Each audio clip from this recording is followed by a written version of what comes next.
మరి ఈ కాలసర్ప దోషం ఉన్నప్పుడు ఈ వివాహం ఆలస్యం అవ్వకపోవడము, అలాగే సంతానం కలగకుండా ఉండకపోవడం, ఇవి కాకుండా టైంకి జరగాలి అని అంటే గనక ఏమైనా పరిహారం చేసుకోవాలా ముందుగా? అందుకే పుట్టగానే ఫస్ట్ మనం జాతకం రాయించడం కానీ జాతక చక్రం వేయించే main points. First of all పుట్టగానే ఏం చూస్తారు? ఆరోగ్య ఆయుష్ ఈ పిల్లాడికి ఉందా లేదు చూడడం.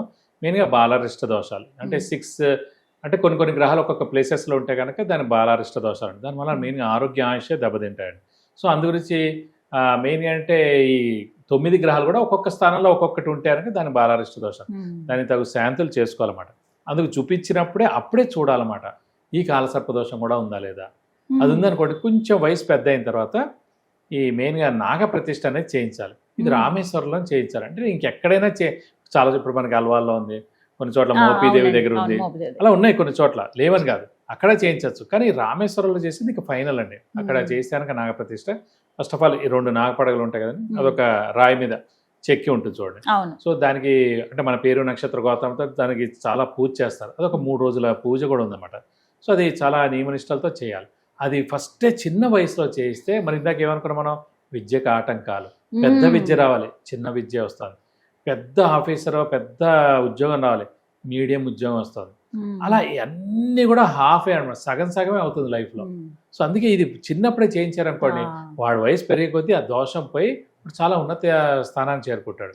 సో ఈ ఫస్ట్ ఆఫ్ ఆల్ ఏమో మెయిన్గా ఈ నాగప్రతిష్ఠ చేయించడం. నెక్స్ట్ ప్రతి మంగళవారం ఉపవాసం అనేది ఫిక్స్డ్గా పెట్టుకోవడం. నేను మంగళవారం అనేది కుజుడికి సంబంధించి అన్నమాట. సో అది ఆ రోజు చేస్తే కనుక ఇలాంటి దోషాలన్నీ పోతాయి. అలాగే మెయిన్గా ఇది రాహు కేతులు రిలేటెడే కాబట్టి మెయిన్గా ఈ సుబ్రహ్మణ్య స్వామిని ఎక్కువగా పూజించడం, ప్రతిరోజు సుబ్రహ్మణ్య స్వామి అష్టోత్తరం చదువుకోవడం, వీలైతే సుప్రసిద్ధ టెంపుల్స్ అయిన మోపిదేవి కానివ్వండి, తిరుత్తణి కానివ్వండి, అలాగే మనకి పళని కానివ్వండి, ఇక్కడ స్కందగిరి టెంపుల్ కానివ్వండి, అలాగే కుక్కి సుబ్రహ్మణ్యం కానీ అక్కడ మనకు సంబంధించిన కొన్ని చేసుకునే ఉంటాయి. హోమం కానీ, అభిషేకం కానీ, అర్చన కానీ, మన పేరు నక్షత్ర గోత్రం అవుతాడు, అవి చేస్తూ ఉండాలి. మెయిన్గా ఈ కాలసర్ప దోషం ఉన్న వాళ్ళు పొట్లగా అస్సలు తినకూడదు అన్నమాట. పొట్లగా ఏంటంటే ఒక పాము ఆకారంలో ఉంటుంది. మనం కట్ చేసినప్పుడల్లా ఆ దోషం మనకు వస్తుంది అన్నమాట. అంటే ఓన్లీ కాలసర్ప దోషం ఉన్న వాళ్ళే మెయిన్గా, కొంచెం కుజ దోషం ఉన్న వాళ్ళు మెయిన్గానే ఇవి చేయకూడదు, మిగతా వాళ్ళందరూ చేయకూడదు అనట్లేదు. ఇవి 2 చేయడం వల్ల మనం అనుకున్న మెయిన్ ఈవెంట్ అయిన వివాహం కానీ సంతానం కానీ చాలా లేట్ అయిపోతాయి అన్నమాట.